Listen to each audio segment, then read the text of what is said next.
റബോട്ടിനോ അതുപോലെ തന്നെ സാപ്രിസ്യ എന്നീ രണ്ട് ഭാഗങ്ങളിലാണ് കഴിഞ്ഞ ദിവസം തീവ്രമായ ആക്രമണം നടന്നുകൊണ്ടിരുന്നത്.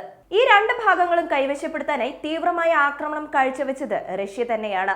ഉക്രൈൻ പ്രസിഡന്റ് സെലൻസ്കി മ്യൂണിച്ചിൽ വെച്ച് നടന്ന വലിയ യോഗത്തിൽ പങ്കെടുത്ത് ഞങ്ങൾക്ക് നല്ല രീതിയിൽ തന്നെ ആംസ് ഗ്യാപ്പ് വരുന്നുണ്ട്, മറ്റു രാജ്യങ്ങൾ ഞങ്ങളെ സഹായിക്കണം, എയർ ഡിഫൻസ് സിസ്റ്റം ഒക്കെ വേണമെന്ന് ആവശ്യപ്പെട്ടതിന്റെ പ്രധാന കാരണവും അദ്ദേഹത്തിന്റെ പക്കൽ നിന്നും ഈ ഭാഗങ്ങളെല്ലാം ഈ രണ്ട് സ്ഥലങ്ങളും നഷ്ടമായിക്കൊണ്ടിരിക്കുന്നു എന്നതാണ്.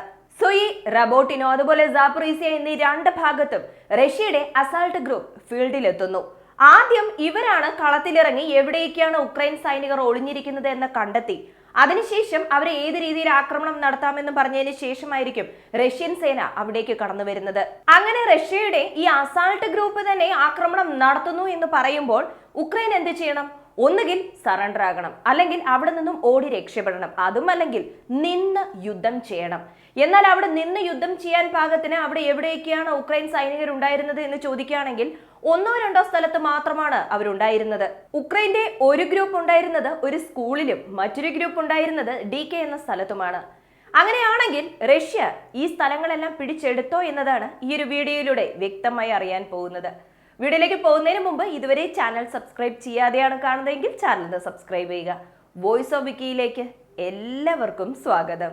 റാബട്ടിനോ അതുപോലെ തന്നെ സാപ്രിസ്യ ഭാഗത്തിന്റെ മാപ്പ് എടുത്ത് നോക്കുകയാണെന്നുണ്ടെങ്കിൽ ഈ ഭാഗത്തൊക്കെ അസാൾട്ട് ഗ്രൂപ്പ് DK കൂടാതെ സ്കൂൾ എൻട്രൻസിലേക്ക് വന്ന് റഷ്യയുടെ അറ്റാക്ക് തീവ്രമാക്കി. അങ്ങനെ റഷ്യയുടെ ഈ ഒരു അസാൾട്ട് ഗ്രൂപ്പിന്റെ ആക്രമണം തീവ്രമായിരുന്നത് കൊണ്ട് തന്നെ ഉക്രൈൻ സൈനികരെല്ലാം അവിടെ നിന്നും ഇവാക്യുവേറ്റ് ചെയ്തു എന്ന വിവരം പുറത്തു വന്നിട്ടുണ്ടായിരുന്നു. അതുപോലെ തന്നെ ഈ രണ്ട് സ്ഥലങ്ങളും ഞങ്ങൾ പിടിച്ചെടുത്തു എന്ന വിവരം റഷ്യൻ സേന തന്നെ പുറത്തുവിട്ടു. റഷ്യയെ സംബന്ധിച്ച് നോക്കുകയാണെങ്കിൽ അടുത്തടുത്തതായി വലിയ രീതിയിലുള്ള വിജയം വന്നുകൊണ്ടേയിരിക്കുന്നു എന്ന് പറയാം. ഈ യുദ്ധത്തിൽ, അതായത് ഈ റഷ്യ ഉക്രൈൻ യുദ്ധം ആരംഭിച്ചതിന് ശേഷം ഇപ്പോൾ വരേക്കുമുള്ളതിൽ എടുത്ത് നോക്കുകയാണെന്നുണ്ടെങ്കിൽ ആദിവ്ക എന്ന റീജിയൻ പിടിച്ചെടുത്തതും അതിനുശേഷമുള്ള റഷ്യയുടെ വളരെ തീവ്രമായ ആക്രമണവുമാണ് വളരെ പ്രധാനപ്പെട്ടത്. ബാക്മുത്ത് എന്ന റീജിയൻ പിടിച്ചെടുത്ത സമയത്ത് റഷ്യ സമാധാനമായിട്ടാണ് നിന്നത്. അതിനുശേഷം അങ്ങോട്ട് മുന്നോട്ട് പോയിട്ടുണ്ടായിരുന്നില്ല, ബാക്മുത്തിൽ തന്നെ നിന്നു. എന്നാൽ ആദിവ്ക എന്ന റീജിയൻ പിടിച്ചെടുത്ത സമയത്ത് റഷ്യ ഇത് നിസ്സാരമായി കണ്ടില്ല. ആദിവ്ക പിടിച്ചെടുത്തതിന് ശേഷം റഷ്യയുടെ ഫോഴ്സ് അധികമായിക്കൊണ്ടേയിരുന്നു. അതുകൊണ്ടാണ് ഉക്രൈന് ഒന്നും തന്നെ തിരിച്ചു ചെയ്യാൻ സാധിക്കാത്തത്. ഈ സമയത്ത് ഉക്രൈൻ എന്താണ് പറയുന്നത്? റഷ്യയുടെ ഒരു യുദ്ധവിമാനത്തെ ഞങ്ങൾ തകർത്തു എന്നൊരു വിവരം ഉക്രൈൻ തന്നെ പുറത്തുവിട്ടിട്ടുണ്ട്.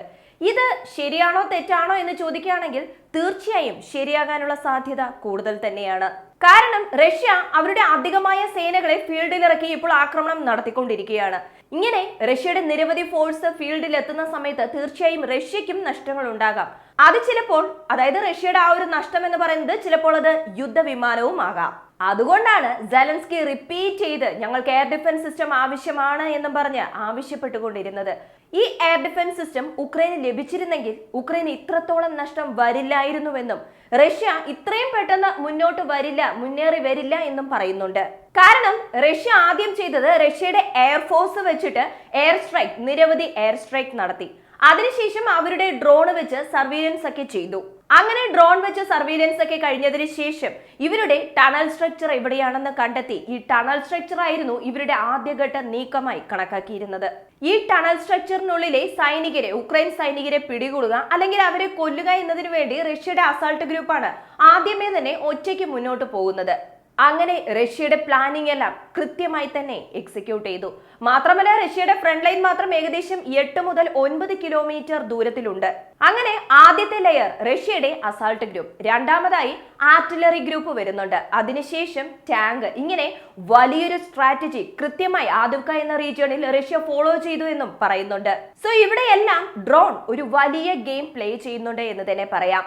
ഇതേ ഡ്രോൺ മുഖേനയാണ് റഷ്യ അവരുടെ നിരീക്ഷണമൊക്കെയും ചെയ്യുന്നത്. അതുമാത്രമല്ല, കഴിഞ്ഞ ദിവസവും അമേരിക്ക ഒരു റിപ്പോർട്ട് പുറത്തുവിട്ടിട്ടുണ്ടായിരുന്നു. റഷ്യ ഉപയോഗിക്കുന്നത് ഇറാന്റെ ഡ്രോൺ ഇപ്പോൾ റഷ്യ ഉപയോഗിച്ചുകൊണ്ടിരിക്കുന്നുവെന്ന്. സോ നിരീക്ഷണത്തിനായി വേറെ ഡ്രോൺസ്, അറ്റാക്ക് ചെയ്യാനായി ഇറാന്റെ ഡ്രോൺസും റഷ്യ ഉപയോഗിക്കുന്നുണ്ട്.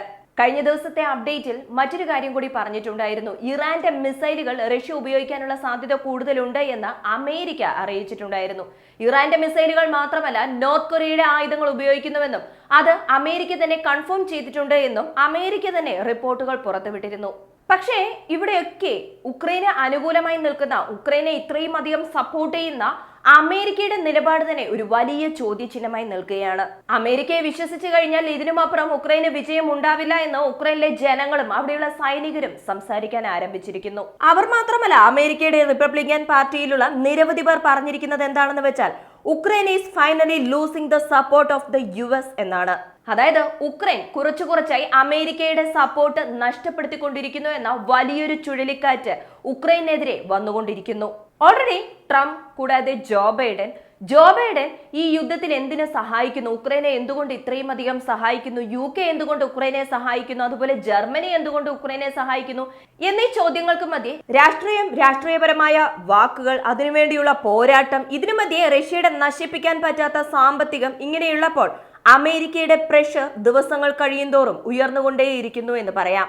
അമേരിക്കയ്ക്ക് പ്രഷർ ബിൽഡ് ആയിക്കൊണ്ടേയിരിക്കുന്നു. ഓക്കെ, അങ്ങനെയാണെങ്കിൽ റഷ്യക്ക് പ്രഷർ ഒന്നും ഇല്ലേ എന്ന് ചോദിച്ചാൽ തീർച്ചയായും ഉണ്ട്. റഷ്യ ഞങ്ങളുടെ സുഹൃത്ത് രാജ്യമാണ് എന്ന് പറയുന്ന രാജ്യങ്ങളെക്കാൾ റഷ്യ ഞങ്ങളുടെ അൺഫ്രണ്ട്ലി രാജ്യമാണ് എന്ന് പറയുന്നവരാണ് അധികവും. ഉദാഹരണത്തിന് ജപ്പാൻ പറഞ്ഞു കഴിഞ്ഞു റഷ്യ ഞങ്ങളുടെ അൺഫ്രണ്ട്ലി രാജ്യമാണ് എന്ന്.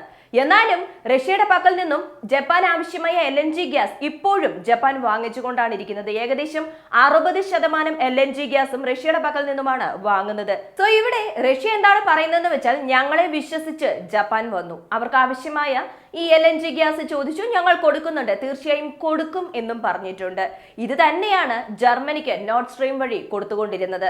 ഇവിടെ പുറത്തു വരാത്ത മറ്റൊരു വാർത്ത കൂടിയുണ്ട്.